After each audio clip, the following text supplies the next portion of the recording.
그 진짜 멍청한 짓이에요. 왜 우리 정부가 그렇게 고환율 정책을 고집하는지 저는 알 수가 없어요. 수출로 애써 벌어들인 소득을 해외로 유출시키면 무슨 일이 벌어지겠냐고요. 당연히 내수는 위축되죠. 거품이 커져 있을수록 꺼지는 건 더 커요. 가장 큰 타격을 입힐 거예요. 공격적인 환율 방어 정책. 공격적인 환율 방어 정책을 펼치니까 우리 지금 환율이 급격하게 오른 거 아니에요. 우리나라는 1998년 이래 지금까지 대규모 경상수지 흑자를 계속 기록하고 있어요. 그 얘기가 무슨 얘기예요? 경상수지가 흑자라는 얘기는 그만큼의 외환이 국내에 들어온다는 얘기 아니에요. 그 외환의 공급이 증가하면 외환의 가격은 떨어지고 우리 원화 가치는 올라가야 되잖아요. 우리 환율은 점진적으로 하락하는 게 정상적이잖아요. 그런데 우리 정부가 그걸 막고 있단 말이에요. 공격적인 환율 방어 정책으로. 더 답답한 거는 환율 방어 정책을 펼치기 위해서 경상수지 흑자를 즉각적으로 해외로 유출시키는 정책을 펼치고 있어요. 이 얘기가 무슨 얘기겠어요? 수출품 국내에서 국내 비용으로 그걸 생산을 했는데 수출로 애써 벌어들인 소득을 즉각 해외로 유출시키면 무슨 일이 벌어지겠냐고요. 당연히 내수는 위축되죠. 제가 이 얘기했더니 정책 당국자가 거기서 반박을 해요. 외환은 빠져나가지만 수출업자는 그 원화로 이미 그걸 결제를 받았다는 거예요. 그러니까 거기에 대해서 그 얘기를 했어요. 이거는 이제 현 경제학이 없는 얘기지만 수차를 이미 돌린 물은 그 지점에서는 운동회를 잃는다. 더 이상 수차를 못 돌린다. 그건 아니야. 이렇게 얘기했어요. 그랬더니 눈을 크게 뜨고 보더라고요. 그 운동에너지 개념을 경제학에 도입해야 되는데 경제학이 그게 없어요. 그러니까 현 경제학을 배운 우리 정책 당국자들은 이제 그렇게 판단할 수밖에 없는데 수출로 벌어들인 돈은 경제 순환 과정에서 얻은 소득이잖아요. 그걸 운동에너지 갖추고 있단 말이에요. 근데 그 외환을 한국은행에 발행한 화폐로 그걸 결제를 해주게 되면 그건 한국은행에서 나온 거니까 운동에너지가 없잖아요. 우리가 흐르는 물에 돌을 던지잖아요. 그러면 그 돌이 물과 함께 흘러가기 위해서 흐르는 물에 운동에너지를 빼앗아요. 그러면서 같이 흘러가거든요. 한국은행이 발행한 돈도 마찬가지예요. 그게 발행이 되게 되면 경제 순환 과정에 있는 재화들의 운동에너지를 빼앗아서 같이 돌아요. 이 얘기는 무슨 얘기예요? 간단하잖아요. 다른 재화의 가치가 떨어진다는 얘기 아니에요. 한국은행이 발행한 그 화폐는 경제 성장에 거의 도움이 안 돼요. 그 진짜 멍청한 짓이에요. 왜 우리 정부가 그렇게 고환율 정책을 고집하는지 저는 알 수가 없어요. 그리고 최근에 이제 그 환율이 한때 1,440원까지 오르고 그랬었는데 그거는 이제 어떤 정치적인 면에서 이렇게 볼 수도 있을 거예요. 트럼프가 집권을 해서 정책을 펼치게 되면 트럼프 그 얘기 하잖아요. 강력하게 일본을 비난하잖아요. 고환율 정책 펼친다고, 엔저 정책을 펼친다고. 그러면 이제 우리나라도 그 영향을 받아요. 환율을 떨어뜨려 줘야 할 거 아니에요. 좀 입맛을 맞춰줘야 그런 압박을 덜 받을 거 아니에요. 그래서 트럼프 정부가 들어서기 전에 우리 정부가 미리서 끌어올린 거 아닌가 싶어요. 그러니까 실제로 그런 조짐들을 많이 봤어요. 그런 증거도 제가 확보해놓고 그랬는데 미리 끌어올려 놓고 선심 쓰듯이 떨어뜨려 주면 이제 거기에 대한 압박이 줄어들 거 아니에요. 이제 그런 측면이 있는데 그렇더라도 고환율 정책은 필연적으로 경제난을 초래해요. 세계사에 그런 반대 사례가 없어요. 고환율 정책 펼치면 수출은 반드시 줄어요. 이거 설명하면 기니까 풀코스트 경제원리가 작동한다고만 제가 말씀드릴게요. 이 경상수지가 흑자인 경우에는 반드시 그렇단 말이에요. 물론 경상수지가 적자인 나라에서는 반대 현상이 벌어질 수 있는데 경상수지가 흑자인 경우에는 환율이 오르면 반드시 수출은 줄어요.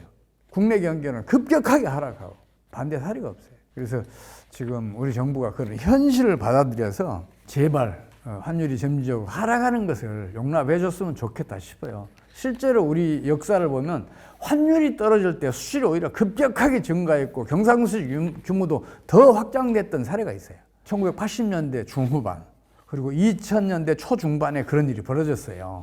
특히 2000년 그 초중반에는 2001년 말 우리 환율이 1326원이었거든요. 2007년 10월에는 899원까지 떨어졌어요. 우리 원화 가치로는 무려 45%가 떨어졌어요. 그런데 수출은 그 기간에 2.5배가 증가해요.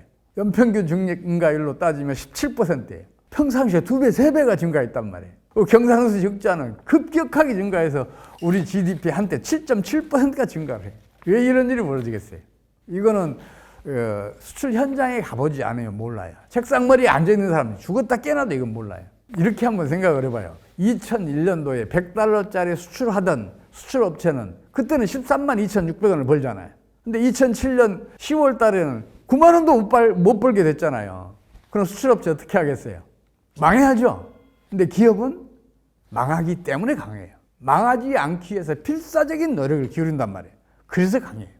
당시에 환율이 급격하게 떨어지니까 우리 수출업체들, 100달러짜리 수출하던 업체들은 150달러짜리 개발해냈어요. 그걸로 부족해.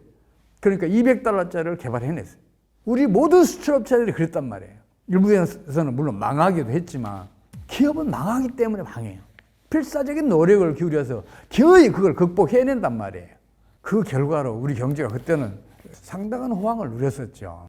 그런 정책을 펼쳤는데 일본이 실패했던 지난 30여 년 동안 실패했던 그 정책을 우리 정부가 그대로 따라가고 있는 게 가장 큰 문제예요. 그야 뻔하죠. 우리 환율이 높아지면 우리나라에 투자됐던 국제금융자본들은 환차손 입잖아요. 당연히 우리나라 떠나죠. 국제금융자본들이 우리나라를 떠나면 어떤 일이 벌어지겠어요? 국내 유동성 수축될 거 아니에요. 그 유동성 수축이 신용 파괴 원리를 작동시킨단 말이에요. 유동성이 수축이 되면 경제활동은 부진해지고 그리고 성장률도 낮아져서 경기가 부진해질 수밖에 없죠. 지금이 그런 상황이란 말이에요. 우리나라 경상수지는 그동안 계속 만성적인 흑자였잖아요. 그만큼의 외환이 지금 국내에 유입되고 있잖아요. 그렇다면 우리 정부가 공격적인 환율 방어 정책만 펼치지 않으면 환율은 떨어지게 돼 있어요. 시장의 힘에 의해서. 물론 정책의 힘과 시장의 힘이 교차를 해요. 정책의 힘이 강하면 시장 기능의 힘이 약해져요. 제 역할을 못 해요. 그래서 정책의 힘이 강하면 강할수록 환율은 상승해요. 근데 정책 기능의 힘이 강하면 시장 기능의 힘을 약화시키면서 경제가 전반적으로 악화돼요. 그러면 정책 기능의 힘이 약해져요. 그러면 환율은 다시 떨어져요. 이런 일이 우리 경제에서도 지난 2000년대 초반 이래로 몇 차례 반복해왔어요. 일본은 그게 무려 8차례 반복했어요. 정부가 환율을 끌어올리면 시장 기능의 힘에서 다시 떨어지고 또 다시 끌어올리면 시장 기능의 힘에서 다시 떨어지고 그런 일을 반복해왔어요. 앞으로도 그럴 수밖에 없어요. 정책의 힘이 어떻게 시장 기능의 힘을 이겨요? 단기적으로는 이길 수 있어요. 공격적으로 방어하면. 그러나 그 폐해가 누적되면서 경제는 점점 악화돼요.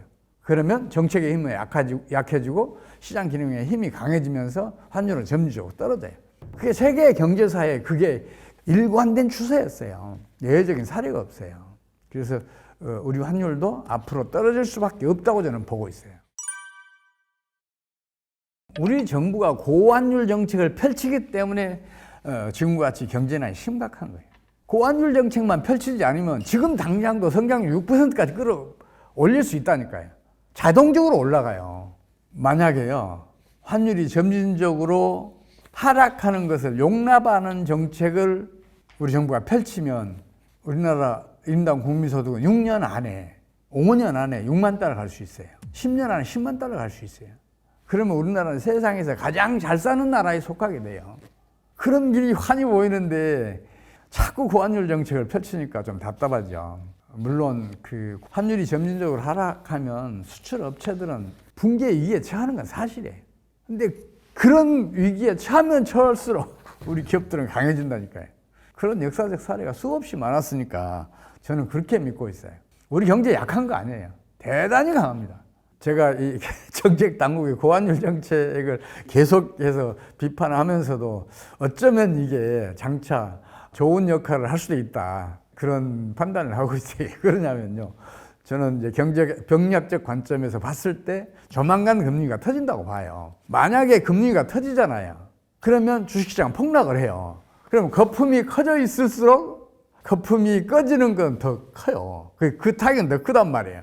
그래서 주식시장이 초호황을 누리고 있는 미국 시장에 가장 큰 타격을 입힐 거예요. 일본도 마찬가지고 EU도 마찬가지고 그래요. 근데 우리나라는 주식시장에 거품이 하나도 생기지 않았어요.